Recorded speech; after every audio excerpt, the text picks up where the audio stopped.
How are I'm very you? well, thank you. That worked wonderfully well. First time. Yay, I've been having trouble with electronics all week, so that's really good I think news. it's the same for me. I think I always have certain issues with connecting first time, but it seems to work wonderfully well, eh? Absolutely. So nice to see you. Yes, and you, and thank you obviously for the many messages that you've sent. Means a great deal. Thank you so very much. Thank you so much for all you do for homeopathy and the wonderful podcast that you're putting out. I've been seeing a lot of my colleagues and friends interviewing with you, so I'm really excited to be here Oh, today. thank you.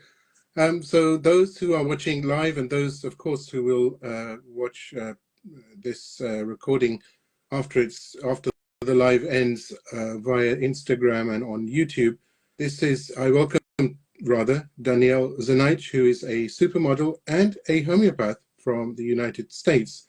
So Danielle, for those who perhaps aren't that aware, maybe you can just do a very quick introduction about yourself and what you do. Thank you so much.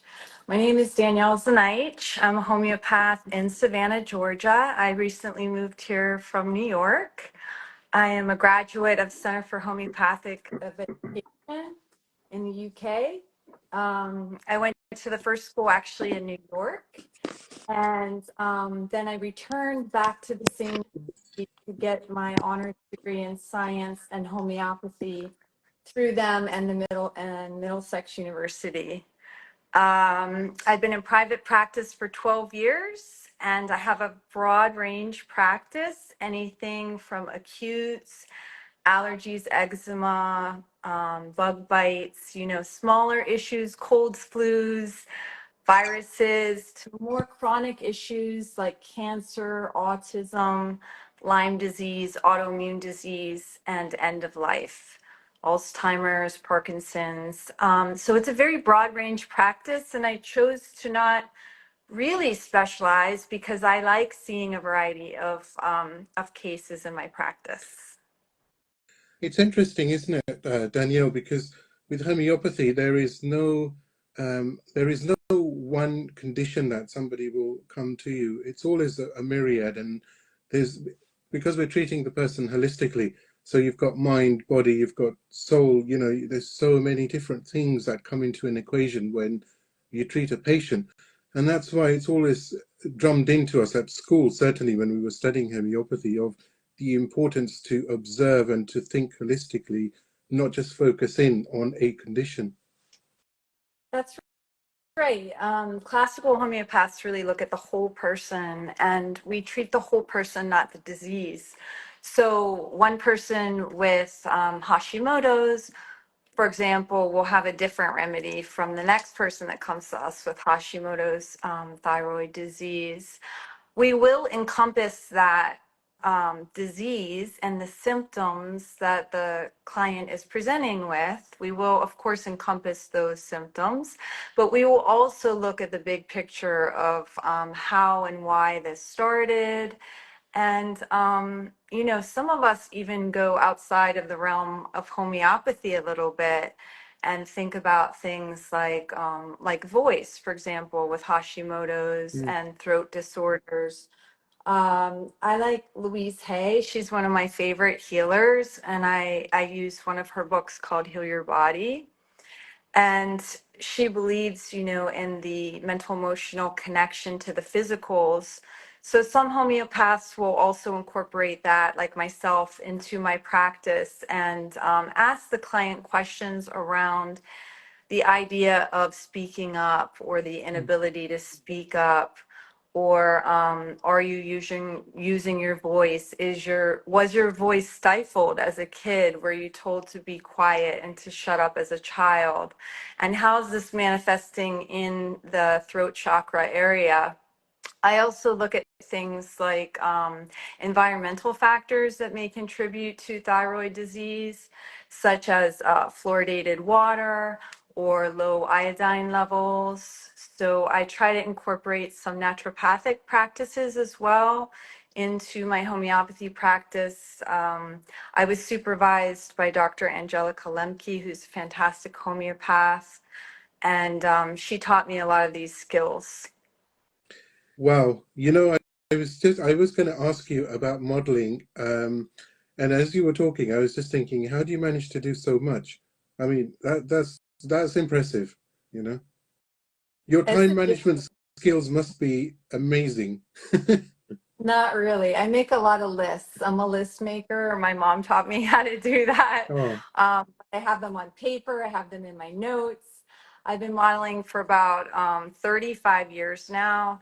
I started very young in my teen years, and I still continue to do it every now and then.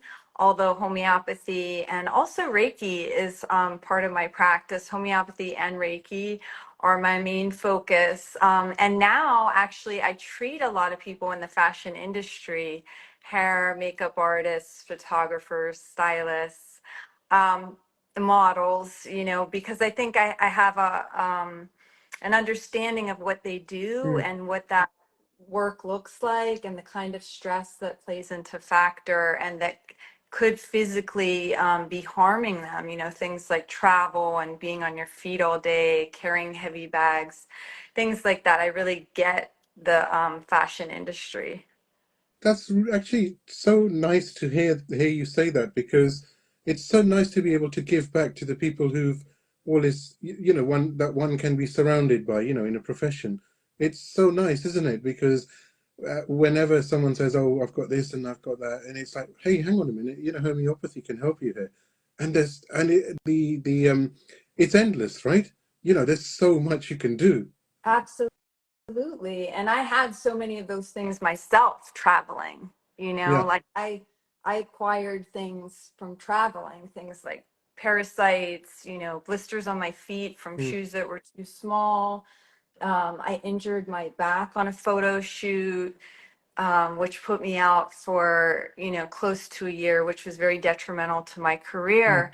And during that time, I actually experienced a lot of mental emotional issues as well around that idea of the situation that I was put in when I injured my back on set. mm, So I really have a deep understanding of the industry, and things are changing in the industry for the better too. There's a group called the Model Alliance, which protects models. Now it's kind of like a union, not really.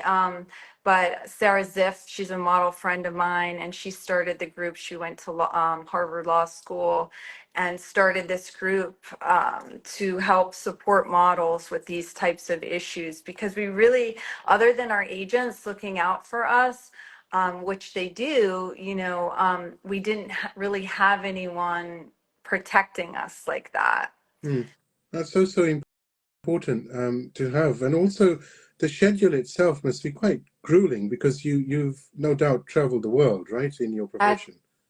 Really traveled the world, and show seasons, my typical show season was like 70 shows a season, and then we were doing 5 looks a show. Girls honestly have it a little easier now with doing less. There's less great shows to do, and you get 1 look per show or 2 looks per show. The 90s models were really working our butts off, busting our butts. I would get a list of castings in Paris and Milan of 17 castings a day with a pull-out map. Oh, A wow. pull-out map. This is before iPhone and maps, right? And I had to do it in Japan as well, matching characters, not being able to speak Japanese or really know the language. So these types of situations that I was put in really made me stronger, in modeling and as a homeopath. And ultimately, that was one of the reasons why I became a homeopath. Which aptly takes us on to homeopathy, of course. And so tell me, where was that spark? What happened? Did you have a chance encounter or an experience, or how was it that, you thought, what was that time where you thought, oh, hang on, this is something that I'm actually quite interested in doing? Right.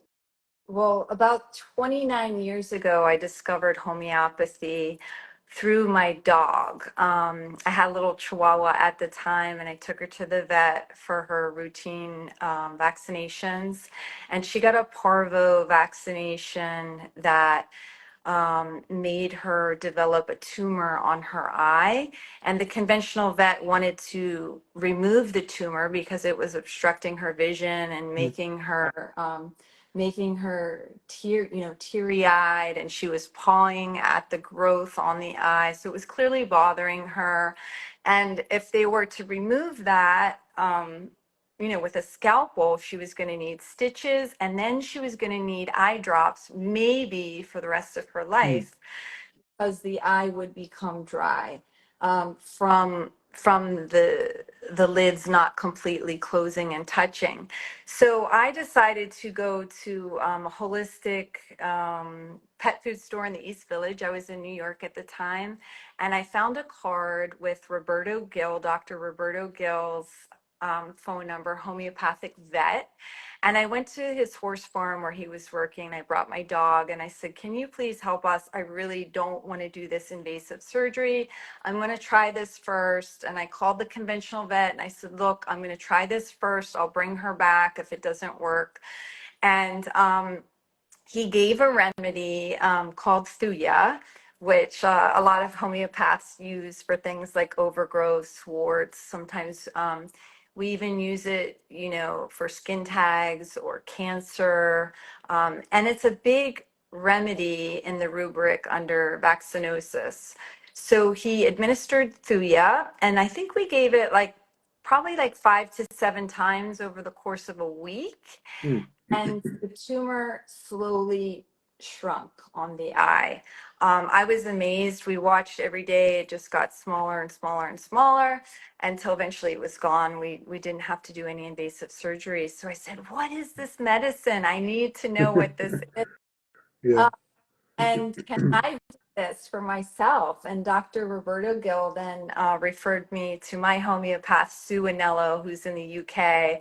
And I loved it so much that I started doing studies with her in Nyack, New York, to learn the basic remedies and how I could help myself during my vigorous travels and, acquiring things all along the way, traveling to these Mm. countries. And I became really honestly obsessed with homeopathy pretty quickly. And then she encouraged me to go on to study at school, at university, which I did as an adult because I made it so young during my modeling career. I didn't go to university until I was well into my 30s. And then I just started studying with Sue and, private classes and then university. And then I did my clinical supervision with Dr. Angelica Lemke in Pleasantville, New York.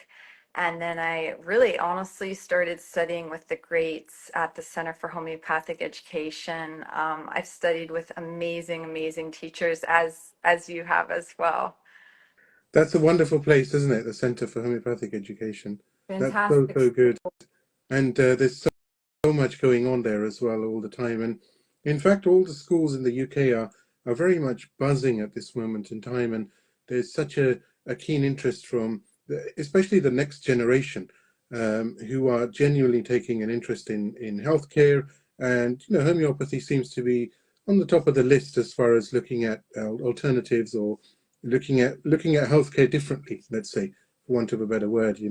And that's always nice. And I know from speaking to Dr. Laurie Grossman from the National Center in the US that it's really taking off again. Everything has peaks and troughs, right? But it seems to be going upwards trajectory-wise, and that's so nice to know that new faces, fresh minds, want to learn how to help not just themselves but others around them.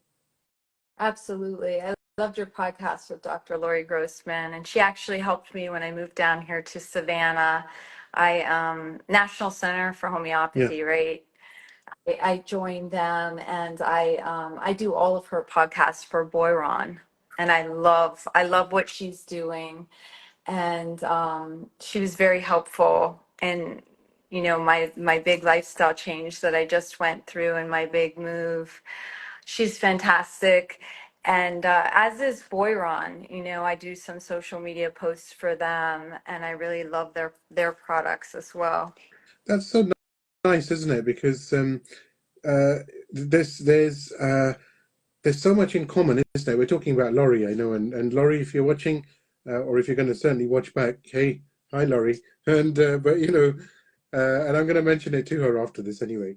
But that way she'll have to listen back, right? But it's so nice because that buzz that Laurie has, and you can see that now in so many um, wannabe homeopaths who are learning, who are, you know, students and and even the graduates now, and it's so inspiring to see that, you know. And you know, homeopathy is not just about healthcare; it's also the way that it makes you think and approach things, and it helps to remove a lot of fear, right, in life. Am I not right in that? Well, I mean, what's your take on it? Absolutely. And that's a big part of my practice is empowering the client. A lot of times the parent, you know, to use a very simple toolkit like a first aid kit from Boiron or Helios or Washington Homeopathy, you know, any of these great pharmacies, you can buy a basic first aid kit and empower yourself to treat yourself and your family, because 9 times out of 10, there's not much you can do, you know. And a lot of these strains of bacterias too, when an antibiotic can be prescribed, or becoming antibiotic resistant.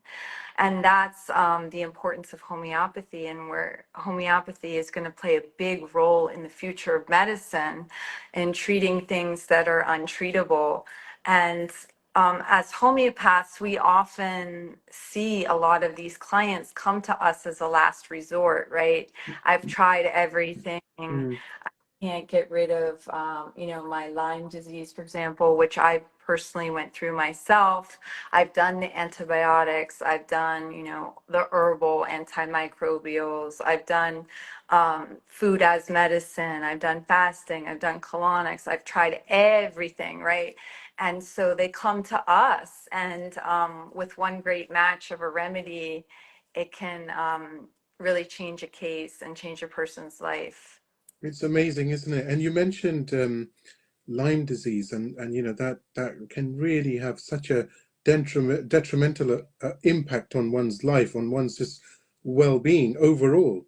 It can be quite debilitating indeed, and it's so nice that, you know, you were able to get over that as well, and be able to move on.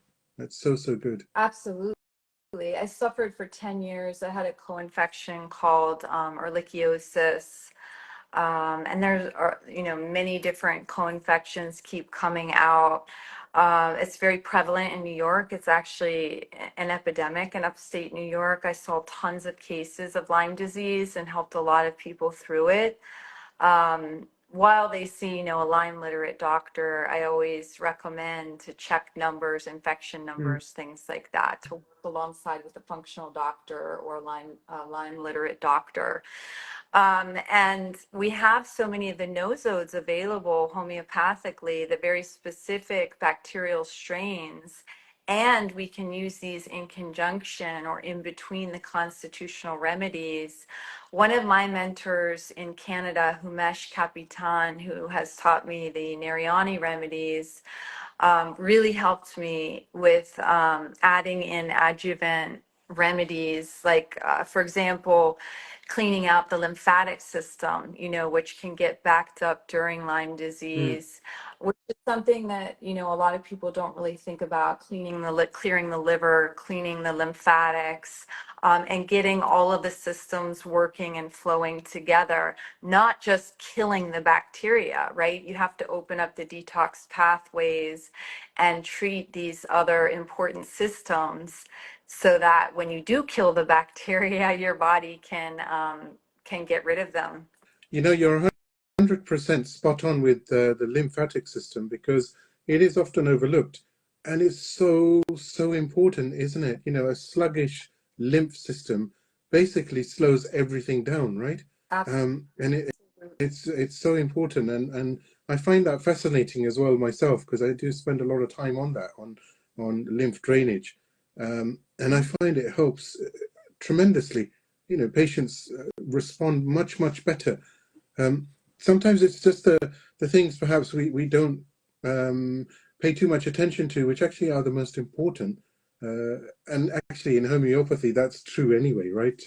Sometimes it's those little indicators, isn't it? Or those that aren't even there; they're just on the peripheral vision side, aren't they? And when you analyze a patient, you think, "Hang on a minute, this is going on, that's going on." And I mean, I'm sure you're absolutely the same, like every homeopath on the planet. Well, when you're in a consultation, your mind is going through almost like a mathematical process of remedies that are coming in, and constitutional remedies, and types of treatment. And by the end of it, you get to that stage where it's so important, though, isn't it? This is why it's called the art of homeopathy, right?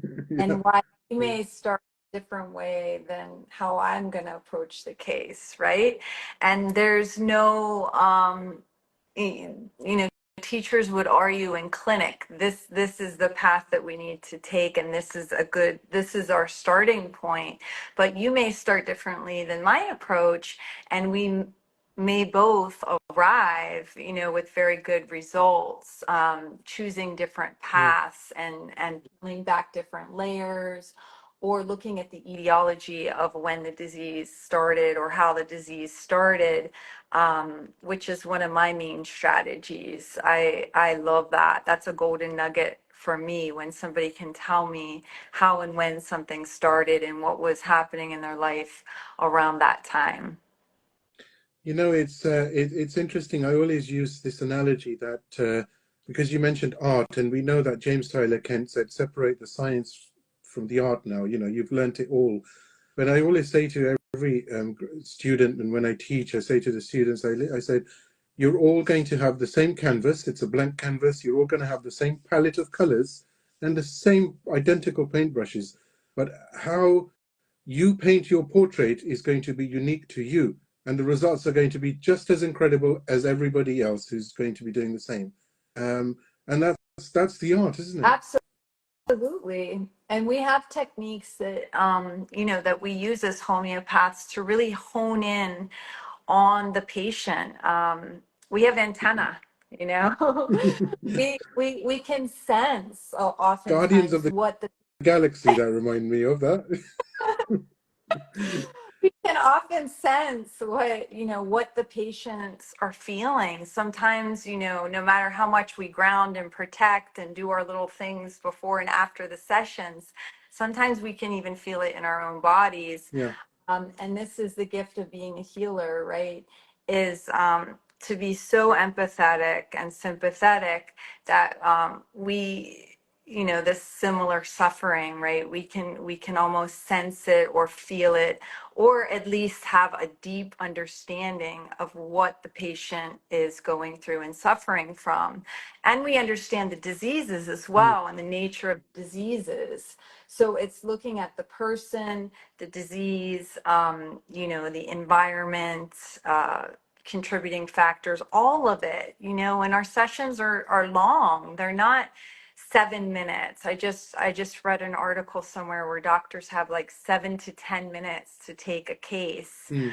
Um, and that's just frankly not enough time to understand, the whole situation and all of the symptoms. And that's, I think, because pharma prescribes the same medicine across the board for a lot of the diseases, right? They're going to prescribe Synthroid for thyroid disease, for example. And we have lots of different remedies to look at for thyroid disease, and some SAR codes and nosodes as well that are specific to thyroid disease. So it really is, honing in on the patient Mm. and honing in on our own intuition. I use some muscle testing in my practice as a tool, which I find very helpful. We have, thousands and thousands. How many remedies now? Is it over 5,000 I in the think there's 7,000 odd. Yeah. 7,000? Choose from. So, I mean, we have our computer programs, we have our books, we have our knowledge, right? But sometimes it may be a very small, obscure Mm. remedy that might not be in the top of our mind, right? And sometimes the patient will even say it, like, I feel better when I wear obsidian jewelry, for example, right? Yeah. Learned all those crystals from Elise. I love her work. I did a whole crystal series with her at Princeton University. She's an amazing homeopath. So looking at those smaller remedies, Dr. Lemke also talks a lot about them, animal remedies, insect remedies, mushrooms, different plant remedies, some of the more obscure, remedies, esoteric remedies, if you will. It's quite funny. I'll tell you something funny, and then we have to go to a question from Ashley Mendoza. So, hi, Ashley Mendoza.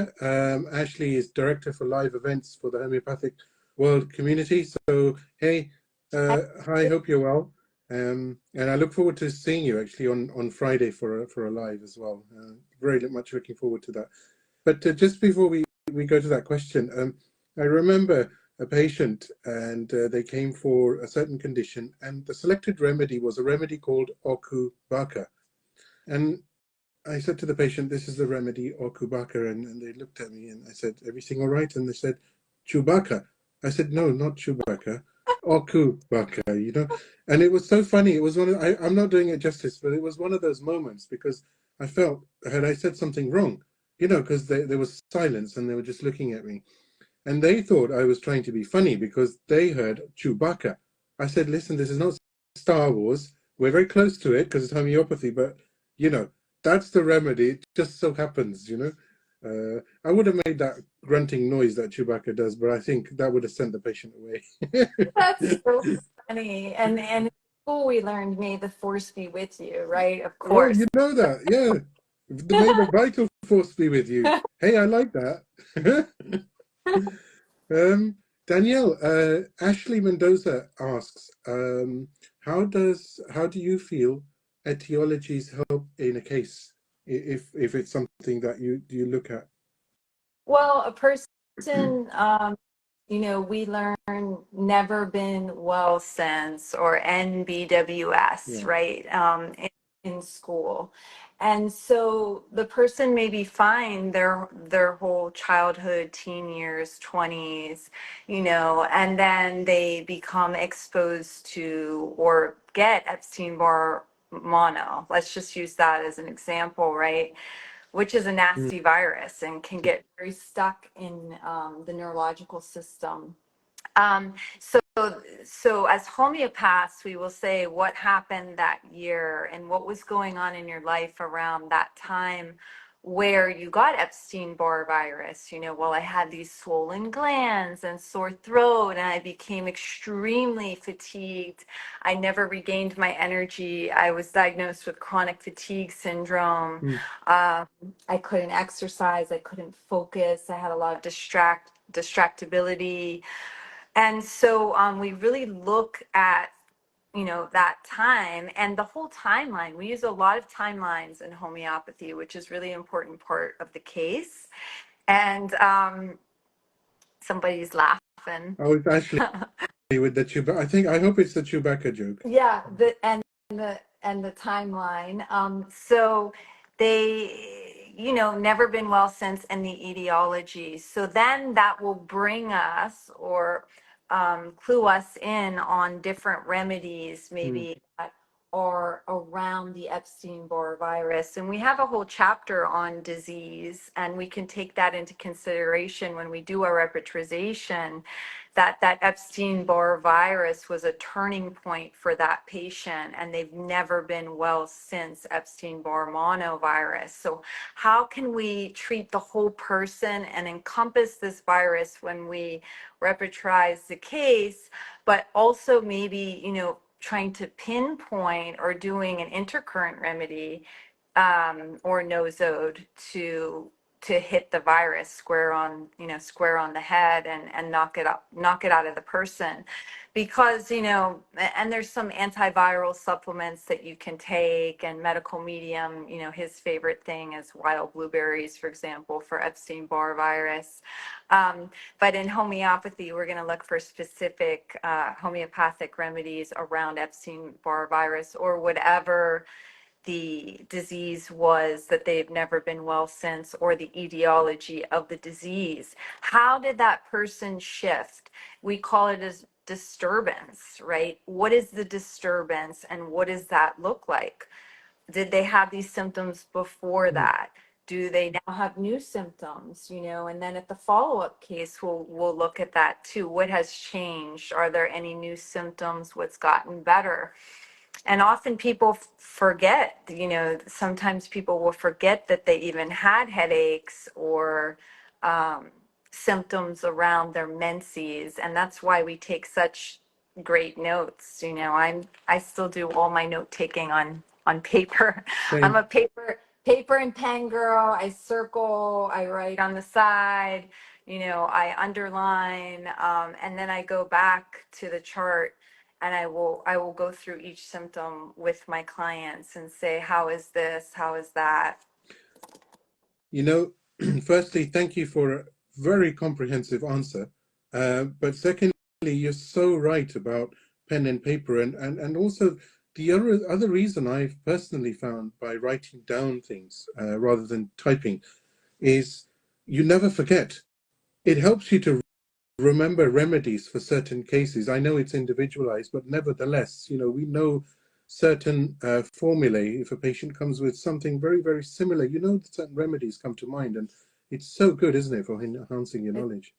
It's so good. I feel like, my memory and skills are very sharpened by writing things down. And I remember my cases pretty well, honestly.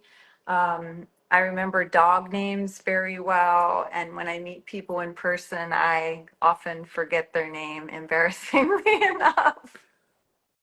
Do you remember the dog name, I though? remember all dog names, Good. and I remember all my cases. Are you okay to? Oh, such a nice comment. Somebody has said, "It's so helpful listening to you."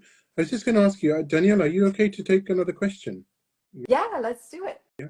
There was a question here from, I can't actually make that out, but anyway, the question is, can you name a book that makes the understanding of homeopathy and remedies easier for someone that hasn't studied the subject? And this is from the user handle is Ando Precios, I think. Sorry if I've got your name wrong. I know that follower. Have Hello. I said the name right? I hope Yeah, so. I mean, that's the Instagram name. Um, but they're a friend and fan of mine. And I would recommend, you can help me, Atik, with the actual title of the book, but she was one of our teachers in school, one of my teachers in school, Miranda Castro, who's down in Yeah. Florida. I love her book.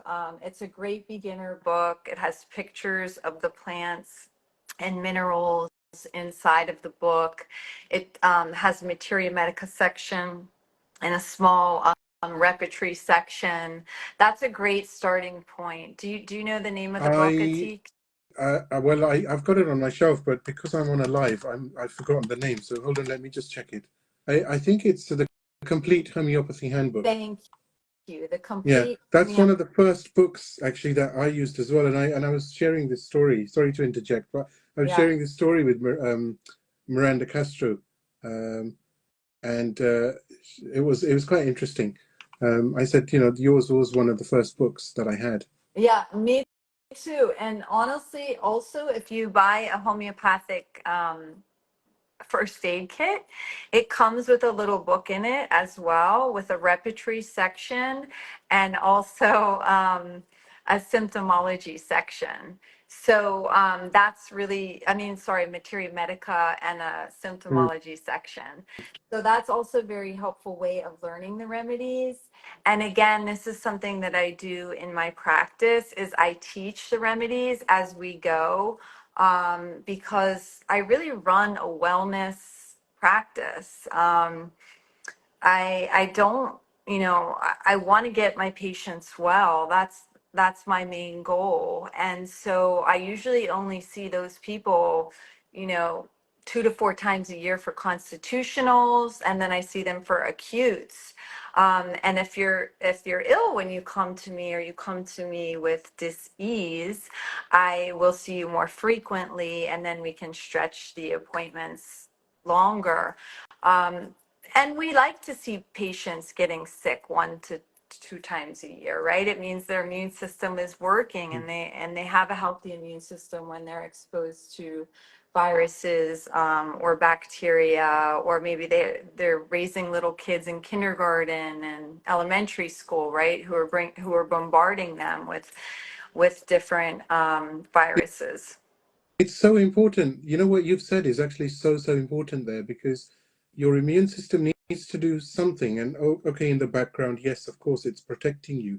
But sometimes you have to see that level of protection, right? It's so important because the body runs off symptoms. If we didn't know, if we didn't experience symptoms, we would be in a big, we would be in a whole lot of trouble, you know. Absolutely. It means the immune system is shut Yeah. down or suppressed and not working and activated, so getting sick is not necessarily a big thing. And we often see, we can see like some healing crisis even around that time. Like when I had Lyme disease, it knocked out all my other previous issues, right? So it's a bigger, larger disease that will come in and knock away, old stuff. Mm. And now you have this prevalent disease to work with. Hi, Johnny. Uh, And Bill, oh, a yeah. lot of my friends on Oh, here. that's Yeah. nice. That's nice. I was going to ask you, what are you? Do you practice sort of specific days? Because I know you've got other things as well, commitments like the modeling and whatnot. So, are you fixed for days, or are you quite flexible? How does it work for you, or do you just carry a kit with you and you're mobile? I I keep my schedule very open. The modeling gigs come kind of last minute. Mm. So sometimes I have to move people around, and most people that are in my practice understand that and can appreciate that. And I am available through text, which I think is phenomenal. Honestly, that's something that I wanted to make available to my clients, is that after they take a remedy, please check in with me and let me know your remedy response. This way I can advise whether I want you to take one more dose, or we wait the 4 weeks in between and then do the follow-up, or maybe I'm going to dose it, a couple times a week. Or if we're not seeing enough of a shift, maybe I'm going to switch the remedy. So I like my clients to stay in touch with me, and I think that that's also a service that can be very frustrating to people with pharma and regular conventional medicine, is that they have to go on the portal and, send a message through the portal, maybe not even get the doctor, right? Maybe you're talking to just a nurse, and then you have to wait for an appointment. And before you know it, you're booked a month out. I make myself available. My kids are older now. They're 22 and 18. And living alone down here in Savannah. So my practice is really my main focus, Mm. and getting people well and having a wellness practice. So I love referrals, because I don't keep my patients very long except for constitutionals. And that's really my main goal, because healthcare is, conventional healthcare has really failed a lot of people. It's it's it's really nice you mentioned about messages, and for example, I use who doesn't, but WhatsApp is so user friendly for contacting patients. I find it so useful because sometimes I can give you an example. Just yesterday evening, it was evening for me. It was 8 p.m. and I was in the back in the clinic preparing some remedies for the next morning, and one of my patients from Canada wasn't feeling very well, but it was so easy just to connect, and I actually just dialed through, and we had a conversation, small conversation, but I was able to tell her what to take, and she thankfully, she felt so much better after 10 minutes, and she relayed that. But I'm just saying, technology works wonders, doesn't it, for homeopathy? Because you can, exactly what you've said, you can keep in touch with patients, and there is never an emergency as such, because you're able to, where you can, within reason, of course, but you're able to respond and sort of to calm somebody's nerves and the anxiety that goes with unexpected health complaints. Absolutely. We all have international clients. My own homeopath, because we shouldn't treat ourselves, right? And we should take very good Mm. care of ourselves, is in the UK. And so I use WhatsApp a lot. A lot of my fashion friends and people in the fashion industry are on different time zones and traveling, so they WhatsApp me a lot. And also, I'm on a lot of group chats with homeopaths. We often will work on a case together if we get stuck or if we see a very difficult case, which I think is very humbling in medicine. And I don't think a lot of doctors do that. We will work until we arrive at the best possible Mm. remedy, right? I mean, I literally like when I get a hard case, it's like a jigsaw puzzle, and I don't feel complete until it's moving, it's all coming together, and then the puzzle is complete. And so sometimes that means reaching out to another homeopath on Mm. WhatsApp, internationally, a colleague, a friend. And I have a couple of group chats like that I'll run cases by people, or even more experienced homeopaths. I've been in private practice 12 years, and I'm learning every day. Mm. I learn material, new remedies. I'm constantly taking classes and training and striving to become a better homeopath. It's it's so important what you've said. Is again, you're touching upon things which I often think about and do as well. So consulting with fellow homeopaths wherever they are is so important, because we're all learning together, and this is a lifelong journey. It's absolutely impossible to know everything. It's just not possible anyway, right, in the grand scheme of things. But no matter how much you know, there's always something out there which you think, oh, I didn't know that. And it's so important to confer as well. And that positive energy actually goes a long way for the patient, doesn't it? At the end of the day.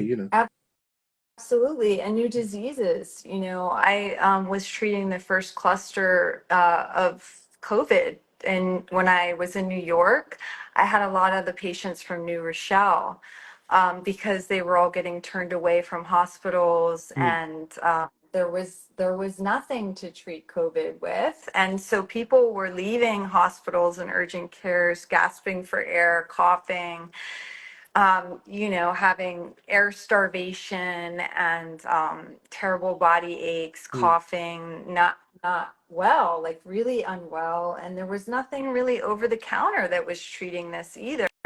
So a lot of people turn to homeopathy as a last resort.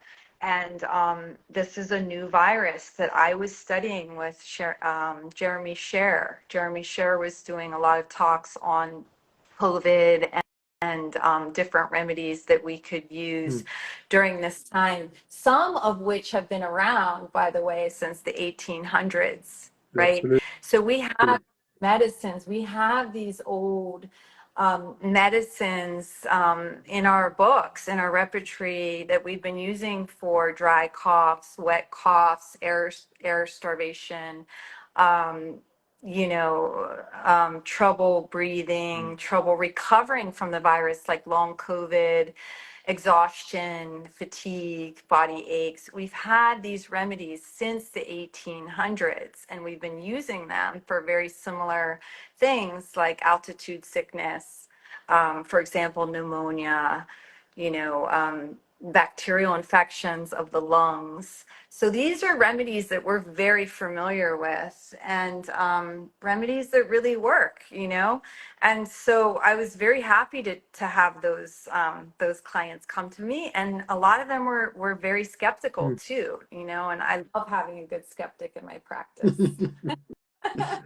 Danielle, I love being a believer, right? it's nice, isn't it? It's also, I always find it's an educational process, isn't it? Because the patient will always ask certain questions, but it's such a good opportunity to talk about homeopathy, and when they see the healing benefits and they see the results, that is such a wonderful process itself, and you go on that journey together, and it's just wonderful. Overall, hey, come on, I live and breathe it just like you, so of course I'm going to say that, but it is very, very true. There's a lot of truth to what I'm saying. The fact that it is a journey, of course it is. Any healthcare, any um, it, any health condition, and then getting better is a journey.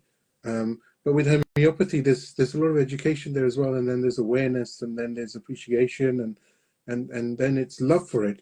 Love for it, and it really becomes a way of life, which is something that I try to incorporate in my practice as well. Think about the substances that you're applying on your body, to your hair, ingesting. Think about using a water filter, an air filter. What is your environment like? Mm, And really becoming this, this new holistic way of life, because we can see different factors in healthcare, affecting diseases. I mentioned earlier thyroid disease, but look at cancer rates and autism rates, they're the highest they've ever been. And why is this? mm, It's because our food is crap. Our food is not nutritious. We need to be taking things on a daily basis, like cell salts, mm, to replenish the minerals that are missing from our soil. Even if you're eating 100% organic, our food is deficient, right, in nutrients. And we need to look at these different toxins that we're being bombarded with, sprayed into the air, in our soil, sprayed on, conventional plants, what's in the meat, mm, atrazine in the water, changing hormones, hormone disruption, plastics, all of these things. I like to use the rain barrel analogy, right? Each thing stacks up, each toxin, each disease, each trauma, right? Or mental, emotional things like mm, abuse can be a layer of the case, and our bodies can only hold so much, and at some point it's gonna tip, right? There's gonna be this tipping point.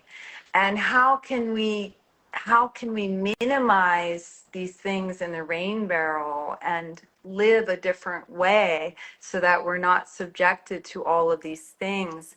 And also, how can we alchemize these things, right? Because let's face it, we're going to be bombarded by them. Even if yeah. you're 100% organic, and like I am, and I try my best, you're still exposed. So how can you make it okay for yourself, and how can you really boost the immune Mm. system and the constitution, so that when you are exposed, you're not so sensitive.